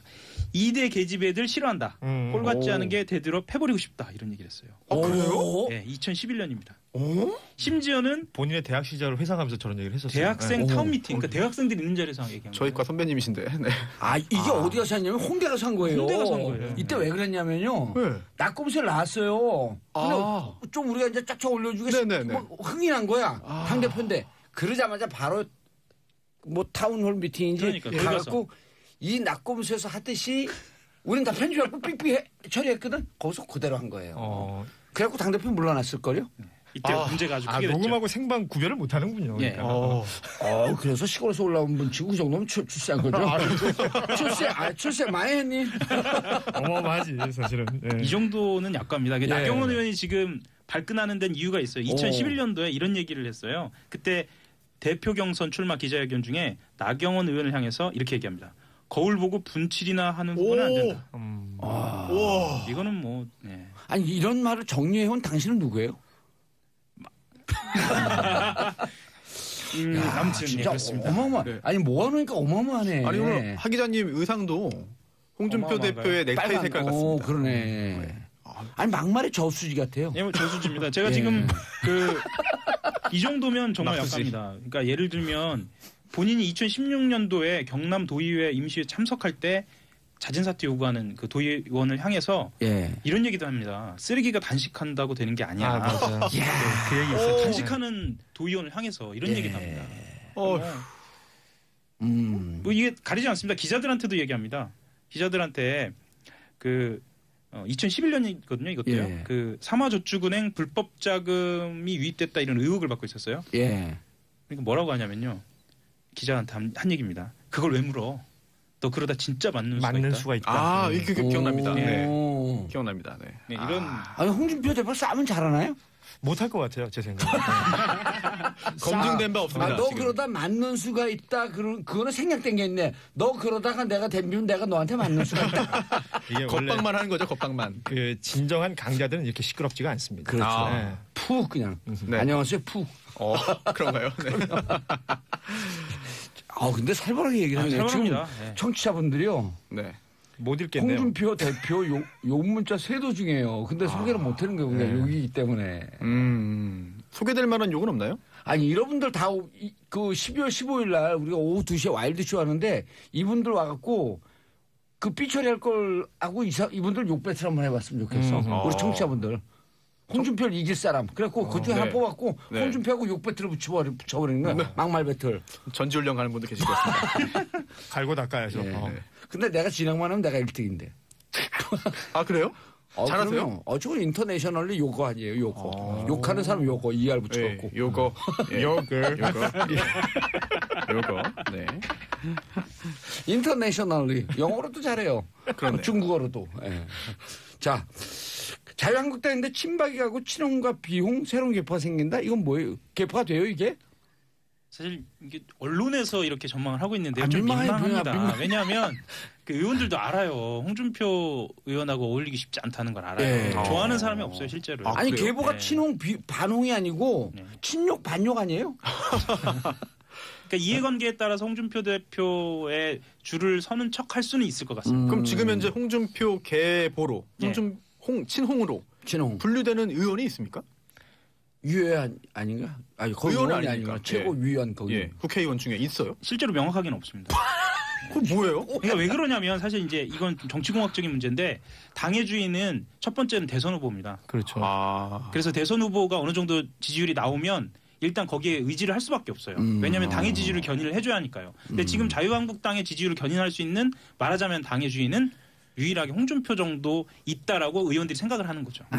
그래서 일단 줄을 선 거고요. 예. 실제로 지금 뭐 비서실장이나 물론 이제 같이 하고 있는 것으로 지금은 보이죠. 지금 보이는데 예전에 예를 들면 친이계거나 아니면 과거 친박계였거나 예. 이런 사람들은 홍준표 대표에 대한 어떤 존중심이나 존경심이 있어서 그렇게 하고 있느냐. 그냥 자리 때문에. 여의도에서는 그렇죠. 아니 근데 이게 진짜 이게 대중의 인지도라는 게 무척 중요한 게 무명의 초선 의원이었다 청와대 가갖고 자주 TV에 나오고 그러잖아요. 근데 그런 분들이 자천 타천으로 해갖고 지방자치 광역단체 후보로 오르는데 거기서 삼선사선한 국회의원 이런 사람들에 비해서 2배가 나와요. 그렇죠. 인지도라는 게 예. 중요한 것 같아요. 네. 그 우리 방송 계속 얘기했어. 좀 이렇게 얼굴을 많이 내놓는 방송을 했으면 좋겠어. 인지도 쫙쫙 올라가게. 누구인지도요? 여러분들이요. 예. 저희는 사실 큰 도움이 안 되는 거 아닙니까? 인지도가 올라가면 출연료도 올라가는 거 아니에요? 감사합니다. 도와주십시오. 자 다음 뉴스. 네. 블랙박스 예. 이야기인데요. 이게 블랙박스가 굉장히 유용하죠. 네, 사고 당했을 때 분쟁도 해결해주고. 어허. 네. 그런데 이 블랙박스 영상에 나도 모르게 내 얼굴이 찍혀서 돌아다닌다. 특히나 SNS를 통해서 웹상에 돌아다녀서 나도 모르게 어떻게 블랙박스에 지키는 거죠? 길을 가다가 이렇게 그렇죠. 신호 대기하고 있으면 뭐 차량에 다 앞에 뒤에 옆에 다 설치가 많이 되어 있잖아요. 그래서 자동으로 녹화가 됩니다. 그런데 문제가 생겼을 때만 확인을 하고 딱 활용해야 되는데 그게 예. 아니라 녹음된 거를 전부 다 그냥 웹에 올리는 거예요. 특정 사이트에. 알고 봤더니 이 사이트 입장에서도요. 이게 재미있는 영상 또는 자극적인 영상이 올라오면 이걸 보기 위해서 사람들이 들어옵니다. 그러면은 그 다음에 실제 목적을 달성하는 거죠. 예를 들어 중고차 거래 사이트라고 한다면 중고차에 대한 광고 효과가 많고 또 중고 물품 거래 사이트면은 그것도 되고 또 트래픽이 올라가면 광고료도 올라가고. 그러니까 유입할 수 있는 그 유인 요력이 되는 거네요. 그렇습니다. 뭐 원하지 않은 킬러 콘텐츠가 되는 건데요. 그런데 이 영상이 이제 그 자막 처리 또는 뭐 모자이크 처리, 뭐 블러 처리 그렇게 돼 있는데. 이런 게 안 돼 있어요. 왜냐하면 재미있는 영상입니다. 따끈따끈한 겁니다라고 일반 유저들이 이용자들이 올리다 보니까 뭐 방송사에서 하는 것처럼 꼼꼼하게 처리를 안 하거나 못 하는 거죠. 그러다 보니까 지금 당장 어디서 누가 운전하다가 이렇게 재밌는 사고가 이렇게 재밌는 일이 있었어요. 이렇게 끔찍한 사고가 생겼어요.라고 그 영상을 올리는데 알고 보니 거기 지나가던 내 얼굴이 있더라. 아니면 내가 잠깐 안전운전을 하느라고 천천히 간 건데 예. 이거를 뒤에 차가 막 빨리 가라고 하면서 비난하는 영상을 올렸다. 이게 사실 다 명예훼손의 소지가 있고요. 그리고 또 이제 개인 정보를 이제 마구해서 이게 다 유포했을 경우에는 또 민사적으로도 책임이 생길 수가 있거든요. 예전에 이렇게 그 SNS 막 이런 게 발달되지 않았을 때는 그 한 남편분이 불륜을 저지르다가 네. 그 여성분하고 야구장을 갔어요. TV 화면에. 예, 근데 야구장 갔는데 야구공이 쫙 날라왔는데 TV 화면이 쫙 가잖아요. 네. 거기 딱 있는데 부인이 보고 있었는데 자기 남편이 다른 여인하고 앉아 있는 거예요. 기사도 나온 거예요, 이게. 예. 그래서 난리가 나는 그런 게 있었는데. 네. 예전에는 이랬죠. 또 속도 이제 단속하는 그런 카메라가 있잖아요. 광고 카메라. 예. 네. 이게 사실은 조수석에 있는 사람 얼굴까지 그대로 찍혀가지고 통지서가 날라왔습니다. 맞아요. 그랬더니 다른 여성이었다. 새벽 4시 미사리 가는 길 뭐 이래가지고. 눈에 시꺼멓고 이렇게 칠해가지고. 네, 그 이제는 다 가리죠. 누가 탔는지조차도 누가 동승자가 있는지조차도 알 수 없게 가려서 나오죠. 근데 블랙박스 이게 돌아다니면 이거 명예훼손이면 충분히 가능하죠. 이 사이트는 가능합니다. 처벌 못해요, 그럼? 사이트 관리자가 이거를 방치했거나 아니면 사이트 관리자가 이런 목적으로 활용했다라고 한다면은 그에 따른 책임을 같이 지게 될 수도 있는 입증하기가 것이죠. 쉽지 않잖아요, 근데. 일단은 그렇죠. 근데 그 영상이 어떤 내용이냐, 또 그 영상의 내용 자체가 누군가의 명예를 훼손하는 내용이냐. 그리고 또 그 영상에 들어가 있는 그 누군가의 개인 정보가 구체적이냐 등등을 통해 가지고 명예훼손뿐 아니라 뭐 초상권을 침해했다라고 한다면 손해배상 대상이 될 수도 있는 것이죠. 근데 그런 거 재판 걸기도 아주 힘들 것 같아. 그렇죠. 사실 이걸 가지고 해서 정식으로 문제를 제기하는 것 자체가 굉장히 귀찮은 일이기 때문에 이런 문제에 대해서 계속해서 해결되지 않고 계속 괜찮구나. 되는구나. 이렇게도 되네? 라고 이렇게 가는 거죠. 예. 이런 거 재판 걸기 힘들고 그런데 이런 거 전문을 하는 그런 변호사들도 있어요. K모 변호사. 그래요? 예. 이 수입이 되나요? 한때 좀 유명했던 변호사인데. 그렇군요. 그리고 K모라고 하면 제가 생각하는 그분이겠죠. 예, 맞아요. 제가 직접 하는 사건 중에 굉장히 유명한 사건이 하나 있는데 불륜을 의심받는 사건입니다. 그래서 이제 K모 변호사처럼 소송을 진행하는데 모르겠어요. 모르겠는데 소송을 진행하는데 K모 변호사 김모 변호사죠? 아닐걸요? 예, 김모 변호사. 예. 서울을 가로지는 게 한강이죠. 네. 저는 모릅니다. 네. 중랑천? 네. 그래서 가로지질 않나요? 네. 그래서 이 다른 차가 우연히 블랙박스 영상에 다른 차의 영상에 찍혔는데 그게 사건 해결에 유용하게 쓰인 경우는 많아요. 정말. 그리고 그렇겠네. 사건 해결뿐 아니라 범인을 잡는 것뿐 아니라 누군가의 불륜의 증거로 쓰이기도 해요. 그렇죠. 제출되고 증거 채택도 됩니다. 이렇게 유용하고 좋은데 하지만 이게 사생활 침해로 악용되고 사생활 침해의 결과를 야기하기 때문에 이런 부분은 누군가의 어떤 피해로 연결될 수 있다는 거죠. 자, 박영환님, 재밌는 기사, 댓글 올랐어요. 블랙박스 때문에 제 지인은 이혼했어요. 교통사고 나서 블랙박스 돌려봤는데 남편이 불륜녀랑 한 뼘 통한 게 고스란히 남아서 파경이 일었죠. 실내도 찍히나요? 그 설정하기에 따라서는 이게 오디오가 녹음이 될 수도 있어요. 녹음 기능. 그래서 녹음 기능을 끄고 그런 사람도 있죠. 외부 영상만 녹화하는 경우가 요즘엔 더 많은 것 같아요. 그런 사람들 일단 의심해야 되잖아요. 그래요. 근데 너무 그렇게 또 할 필요는 없지 않나요? 왜냐면 업무상 중요한 통화를 할 수도 있고 한 건데. 자, 한 뼘 통화는 스피커폰 아니에요. 그럼 그렇죠. 여자 말이 다 녹화했겠네. 그렇죠. 그게 이제 완벽 그런 걸 빼박이라 그러잖아요. 빼박이.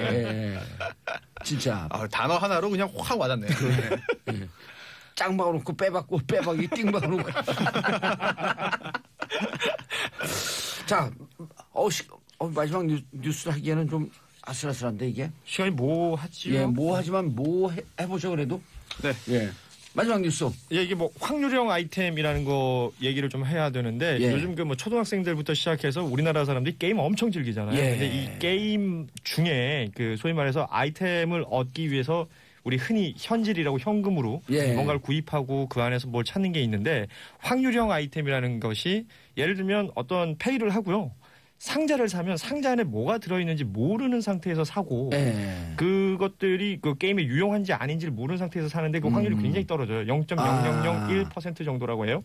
그러면 로또 2등 될 정도의 확률인데 이런 것들이 너무 무차별하게 나가고 있고 그리고 심지어 미성년자들도 보통 이렇게 휴대전화가 보면 부모님 명의로 돼 있으니까 부모님 신용카드로 막 결제가 되는 겁니다. 이게 체크가 안 되고 통제가 안 되는데 최근에 유럽에서 이걸 도박으로 규정했다. 요 정도로 정리를 하겠습니다. 숨차. 알겠습니다. 우리 이거 광고 해도 되나요? 멘트? 자, 세 분 인사하시고요. 네. 감사합니다. 수고하셨습니다. 고맙습니다. 정봉재 정치쇼 4부 들어갑니다. 자, 남다른 관점으로 우리 사회를 들여다보는 아름다운 시선.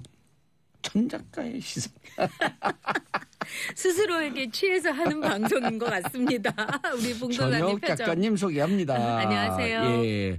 자, 천 작가님 우리 공개 방송해요. 와일드쇼 12월 15일. 오후 2시 목동 SBS 1층 락 스튜디오에서 합니다. 진행은 제가 하고요. 정봉주 친구들 주진우 기자 김영민 PD 안민석 친구들이에요 진짜? 모르겠어요. 저도. 걱정돼. 저도 걱정돼요. 자, 방청 이 친구들로부터 빨리 벗어나야 되는데 방청 신청 문자로 샵 1035 간단한 신청 이유와 함께 보내주세요. 개별 연락드리겠습니다. 자, 전 작가님 오늘 시선은 어디에 머물렀습니까? 지금 이제 그 친박 청산이 이제 시작됐다. 근데 예. 이것이 자의적 청산이냐, 타의적 청산이냐. 그래서 이제 친박의 문제를 한번 우리가 깊이 있게 다뤄볼 필요가 있다고 예. 생각을 해요. 저는 참 유감스러운 게 지금의 이 보수가 씨를 말릴 정도로 괴멸이 된 거는 친박의 몫이 박근혜 전 대통령만큼 큽니다. 근데 이제 보수가 친박이라는 하나의 참 태어나서는 안 될 그 정치인들을 또 그 파벌을 어떻게 보면은 적어도 보수 내부에서 스스로에 의해서 자체 청산을 했어야 됐어요. 근데 이거는 이 문재인 정부의 적폐 청산이라는 이름 아래서 특활비를 먹었다, 뭐 사용을 했다 이런 아주 구질구질한 측면에 있어서 아주 지저분하고 더러운 타의적인 강제적인 적폐가 되어서 청산을 당한다는 게 보수의 한 사람으로서 저는 가슴이 아프고 비참하고 그리고 어떻게 하다가 이렇게까지 됐나 하는 자성도 하게 됩니다. 정말 이 보수를 바라보면서 아주 건전하고 네. 합리적이고 이성적인 분들이 보수에 박수를 보내면서 자기도 스스로 보수로 가치를 지키려고 하는 분들이 많잖아요. 그렇죠. 이 보수를 보면 그냥 열심히 산 사람, 예. 세금도 열심히 내고 옷도 이렇게 깔끔하게 우리 봉도사처럼 늘 단정하게 차려입고 다니는 사람, 그리고 열심히 공부하는 사람, 네. 그리고 또 돈도 굉장히 좋아해서 돈도 많은 우리 봉도사 같은 분이 사실 복수예요. 그러니까 이 봉도사는 이 입만 진보지 아주 완벽하게 머리끝부터 발끝까지는 보수의 모양새를 하고 있다고 봐도 옳은 말이죠. 그거야 뭐. 네. 근데 그런 분들이 네. 정말 친박해 보면서 요즘 특활비 보면서 그런 얘기들을 해요. 어디 가서 보수한 얘기 못 한다고. 진짜 이 보수는 진짜 이 보수의 경우에는 뭐 부패로 망한다는 옛날 말이 있긴 있지만 보통 그 정치권에 있지 않은 보수들은 참 돈 문제 깨끗한 사람들이 대부분이에요. 왜? 자기가 피땀 흘려서 세금 내고 돈을 번 사람이기 때문에 돈의 해서. 가치를 알고 남한테 이렇게 돈을 뭐 함부로 빌리지도 않고 그런 사람들이에요. 그런데 이렇게 되니까 참 저도 이게 어디까지 갈 건가, 막장이 어디인가 이런 생각도 드네요. 최근에 원세훈 우리 그 2부 3부에서도 다뤘는데 네. 원세훈 그 스탠퍼드 대학에 200만 불 보내놓은 거. 그래서 그것도 아마 좀 더 이제 따져보긴 해야 되는데 사실을 밝혀주면 그 경악할 일 아니에요, 그런 거는. 어떻게 보면은 특활비 그 이상이겠죠. 그 상상 이상의 거라고 볼 수가 있죠. 알겠습니다. 근데 지금 친박의 몰락. 네. 근데 실질적으로 박근혜와 친박의 공생관계 서로 필요해서 지금까지 온 거 아니에요? 철저하게 필요했고 정말 악어와 악어새의 관계죠. 예. 이 박근혜 전 대통령과 이 친박들한테는 공통점이 있어요. 이 능력이 없다는 공통점이 있어요.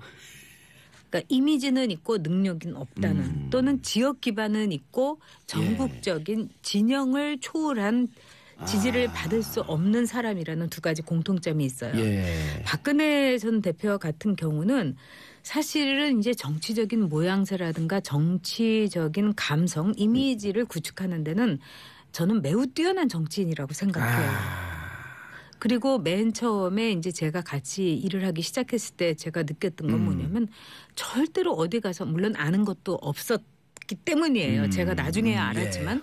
근데 굉장히 겸손하다는 생각을 했어요. 아는 체를 하지 않고 늘 이제 고개를 끄덕이면서 사람의 말을 듣고 가끔 가다가 깨는 질문하고 그러니까 그건 어떤 신호로 보였냐면은 이른바 이제 나중에 골수 친박 내지는 친박 언저리가 된 사람들로 하여금 저 여자는 내가 얼마든지 조정할 수 있는 여자다. 나의 그 꼭두각시 나의 인형이 되어줄 여자다 이렇게 이제 생각을 하게 되는 거죠. 이런 정치는 박근혜 전 대통령뿐만 아니라 이 야당 쪽에도 있었어요. 그 당시에 야당 모 국회의원을 보면 얼굴 참 대단하게 좋죠. 정말 그 현숙하고 다정하고 이렇지만은 그 사람도 정말 컨텐츠가 없었어요. 그리고 나중에는 부정부패에 연루가 됐고 똑같은 길을 갔던 모 정치인이 있었죠. 박근혜 전 대통령하고 굉장히 비슷한 과인데요. 또 박근혜 전 대통령은 그런 것을 매우 용의주도하게 관리를 했어요. 그 사람들에게 자기 무능력을 관리했어요? 그렇죠. 절대로 초반에는 레이저도 쏘지 않았고요. 그다음에 어떤 사람에게 너는 나에게 맹목적인 충성을 다해야 된다. 이런 신호도 주지 않았어요. 굉장히 불쌍하게 보였어요. 그 아련하고 약하고 나약하게. 그러니까 또 이제 TK 지역의 남성 국회의원들이나 정치 지망생들은 내가 막 저 여자 지켜줘야지 않으면 누가 안 지켜주노. 뭐 이런 생각을 갖고 있었고 그 당시 이제 박근혜 전 대통령은 웃어도 슬퍼 보인다. 이런 이야기를 많은 사람들이 했어요. 그래서 그 얘기를 이제 TK 지역에 있는 분들은 보기만 해도 눈물이 그냥 또르르 난다. 이런 이제 굉장히 감성을 자극하는 그런 모양새를 했죠. 예. 그러면서 TK 정치인들은 자기의 지역 기반이 아니면은 수도권에서는 절대로 당선이 될 수 없는 사람들이었어요. 전국적인 지명도가 없는 사람들이었기 때문에 그렇기 때문에 어떻게 보면 품앗이를 해준 거예요. 철저하게. 그러다가 이제 이런 정말 공생관계네요. 공생관계에다가 품앗이를 해준 거죠. 정말 칭찬할 게 없지만은 서로 칭찬해주는 사람들 있잖아요. 네. 아까 왔던 정봉주와 뭐 친구들이라든가 뭐 이런 전에 저한테 비슷한 얘기 하신 것 같은데 이건 농담이고요. 왜 디스를 하세요, 벼랑하네. 애정적 디스예요. 그래서 이런 관계 속에서 서로의 이 키 자랑을 나도 키가 작고요. 그대도 키가 작고요. 그렇지만 우리에게는 TK라는 지역 기반과 그다음에 왕족이나 다름없는 박근혜라는 자산이 있습니다. 이러면서 서로가 말하자면은 단점을 보완해 가면서 공생과 품앗이를 해서 굉장한 선거의 위력을 발휘한 거예요. 그래서 이제 이런 관계 속에서 이 박근혜 전 대통령이 점점 더 공고하고 야무지고 단단한 권력 기반을 구성하게 된 거죠. 그렇게 되면서 박근혜 전 대통령의 눈빛도 날카로워졌고. 처음엔 안 그랬었어요? 처음엔 안 그랬어요. 그리고 태도도 굉장히 어떻게 보면 오만해졌고 또 TK의 이제 친박들을 자칭하는 의원들은 나중에 내가 골박이다, 내가 원박이다, 뭐 이렇게 가면서 그 충성도라는 것이 있었어요, 죽박. 그렇죠, 죽을 때까지 충성한다는 그렇게 하면서 그 충성도 같은 것도 매우 기이한 형태, 이 민주주의 사회에선 있을 수 없는 단 한 사람만을 위한 그런 형태를 이제 나타냈던 거죠. 예. 그래서 제가 보기에는 이 남성 정치인들은 능력이 없다는 점을 매우 환영했어요. 앞에 얼굴마다으로 세워놓고 네. 충분히 그 뒤에서 자기가 호가호위하면서 할 것을 다 할 수 있다? 그런 것도 있고 절대로 경계할 만한 여성이 아니다. 그래서 정치권에서도 아마 경험은 하셨겠지만 일부러 어수룩하게 보이고 일부러 무슨 일만 있으면 눈물을 뚝뚝 흘리고 그리고 뭐든지 도와주세요. 저는 아무것도 몰라요. 이런 거 처음이에요. 이렇게 하면서 나오는 여성 정치인들이 있어요. 그런 점에서 자기가 할 말을 따박따박하고 나는 이런 거 용납할 수 없습니다라든가 뭐 결단을 내려야 됩니다. 이런 여성 정치인보다 얼마나 편하고 좋았겠어요. 박근혜는 그런 남성들의 꽤 많아요, 심리를 꿰뚫었던 거예요. 네, 많이 경험했죠. 예. 사실 그런 거는 꼭 여성 정치인이 아니더라도 이제까지 봉도사가 사귀었던 여성 중에서도 도와주세요. 저는 이런 거 못해요. 이렇게 하면은 막 도와주고 싶고 저 여자를 지켜줘야 될 것 같고 막 이런 경험 해보셨잖아요. 사귀었던 남성으로서. 여성은 우리 집사람밖에 없는데. 알았던 여성. 그렇죠. 연애했던 여성은 많죠. 연애했던 여성도 연애라고 하는 것처럼 결혼해서 처음 알았어요. 그 연애라는 용어를. 네, 그러시군요. 그런 얘기 꽤 많은 남성들이 하시더군요. 예. 근데 블로그에 가장 큰 죄를 저지른 사람은 친박이다. 네. 라고 쓰셨어요. 네. 그러나 지금 공생관계까지는 좀 이해가 되는데 그러니까 그 친박들은 이제 저보다 다 정치적으로 경험이 많은 분들이었어요. 제가 정치권에 들어왔을 때. 근데 그 박근혜 전 대통령이 정말 이상하다.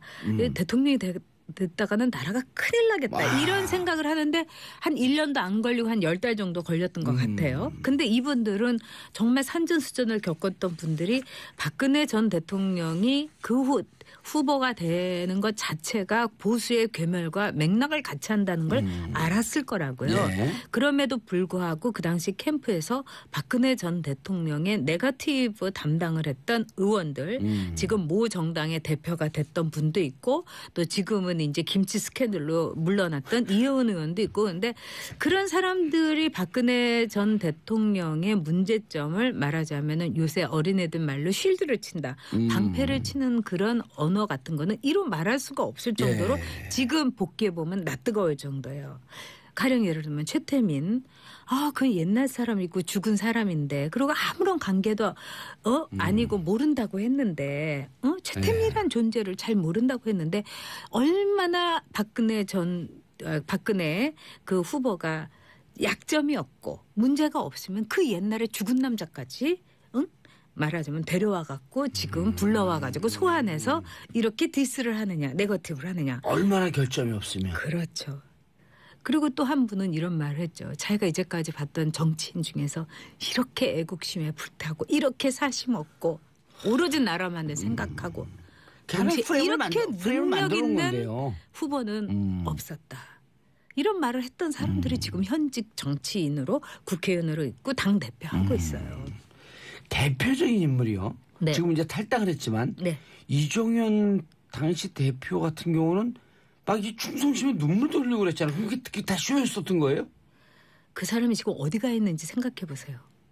어디가 있는지. 지금 자기 지역구에 콕 박혀서 탈당을 해서 박근혜 얘기는 비읍자도 끝내지 않으면서 지역구만 그냥 살방살방 돌아다닌다는 거예요. 이건 뭐냐. 그의 눈물과 그의 맹목적 충성이라는 게 목적이 무엇이었는지를 우리에게 그대로 가르쳐주는 거 아닙니까? 만약에 뭐 친박이면 그렇죠. 박근혜 구속되는 박근혜 대통령으로서 목숨을 걸어야 될 거 아니에요? 옛날에 사대부들은 그랬잖아요. 정말 자기가 이 고했던 또는 자기가 모셨던 군주가 저기 일을 당하게 되면은 머리를 풀어헤치고 관직을 물러나고 정말 이 돗자리 깔고서 시금도 전폐했던 거 아니에요? 근데 지금 살방살방 돌아다니면서 어디에 있는지도 모른다면은 이 친박의 민낯을 그대로 알 수 있는 거죠. 이정현을 보면 네. 친박의 민낯을 볼 수 있다. 그리고 그 이정현을 보고 그렇게 흐뭇해하면서 사내 진미로 한상 차려냈던 박근혜 대통령과 그 청와대 전 정말 부끄러웠어요. 저도 뭐 먹어보지 못했지만 뭐 그 트리플도 나오고 뭐 이것저것 나왔대잖아요. 캐비아도 나오고 말이 안 되죠. 진짜 그 아까 말씀을 들어보면 그래갖고 TK 그쪽 지역에 기반을 두고 있는 정치인들 그러니까 수도권엔 친박이 없어요.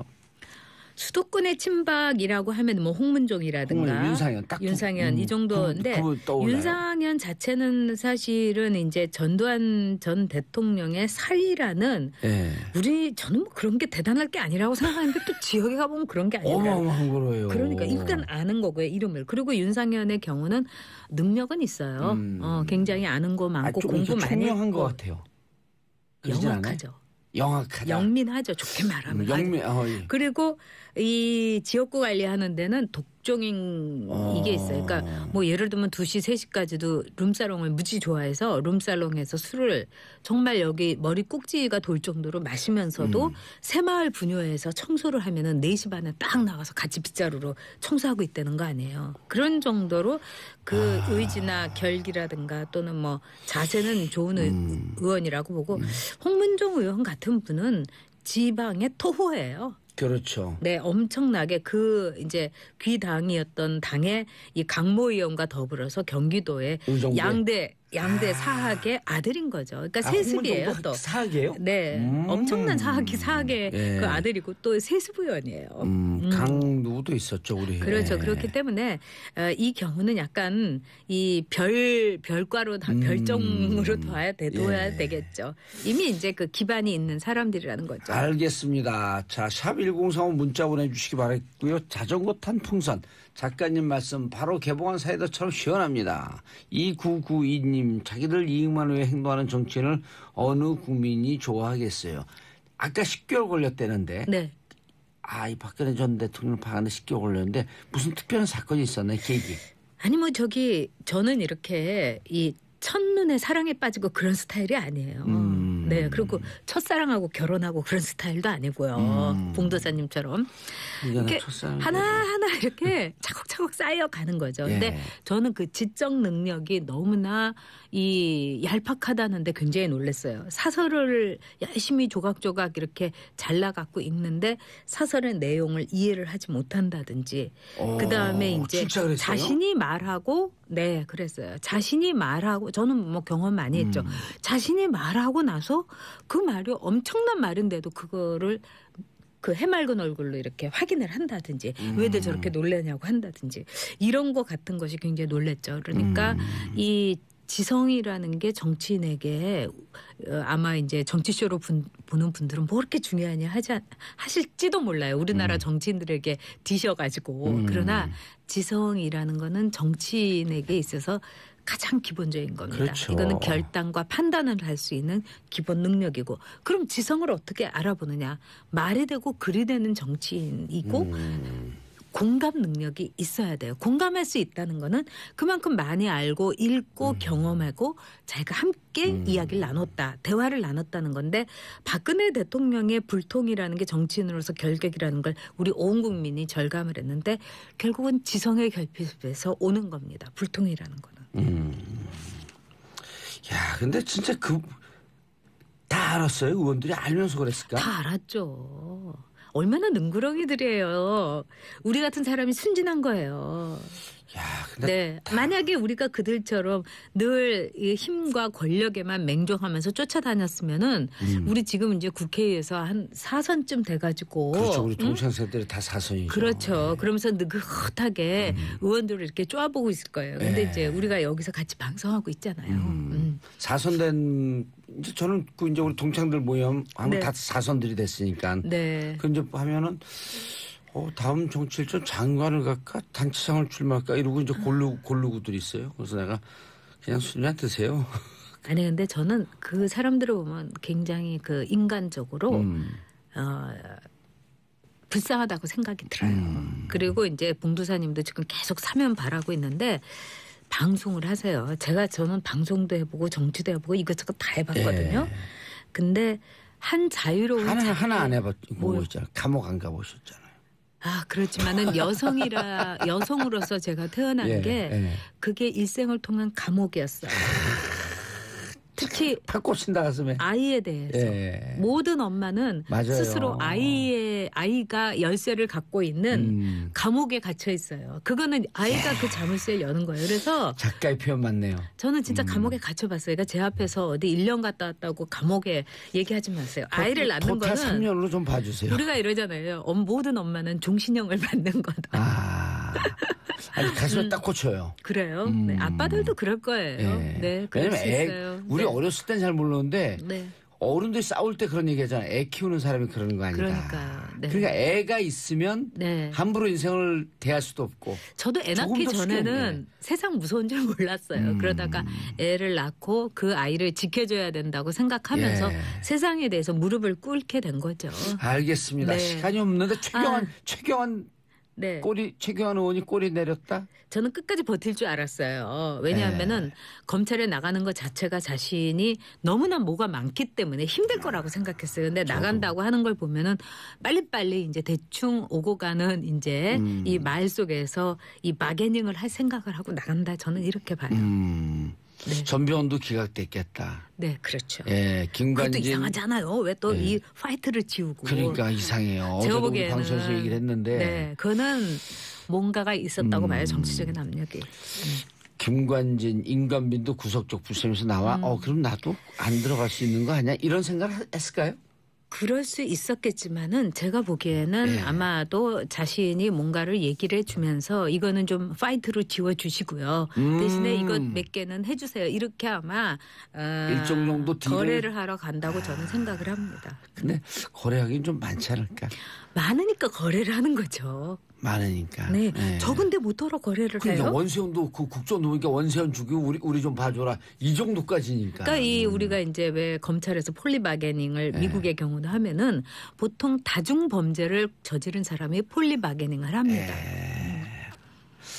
그래서 그 카드를 들고 가서. 당연하죠. 협박 카드는 아니고 읍소 카드가 되겠죠. 그렇죠. 그리고 굉장히 이 어떻게 보면 화합형, 거래형, 그다음에 조정형 정치인이에요. 원내대표 예상 누구를 하세요? 당연히 친홍 쪽이겠죠. 친홍. 지금 그러니까 뭐 지금 친박 쪽이라든가 중간자라든가 이런 사람들은 힘들 거예요. 예. 지금 그 껍데기를 또는 그 탈을 벗으려고 노력하고 있는데 못 들어 다시 도로 친박당이나 어정쩡한 당이 요즘 되겠어요. 공격하지 않고 입을 조용히 다물고 있는 건 누구죠? 이용주 의원인가요? 이주영 의원도 친박이죠. 왜냐하면 그 부인이 그 유교사 때 이 수술을 했던 간호사였어요. 그래서 또 친박으로서 굉장히 떴었죠. 다 친박이에요. 알겠습니다. 네. 김진만 전 작가님 요즘 카리스마 장난 아니네요. 작가님 인사하시고요. 네, 카리스마 쩔어 있는데요. 봉도사한텐 치네요. 자, 저는 내일 10시 5분에 다시 돌아오겠습니다. 평화를 사랑하는 대한민국 국민 여러분 감사합니다. 땡큐.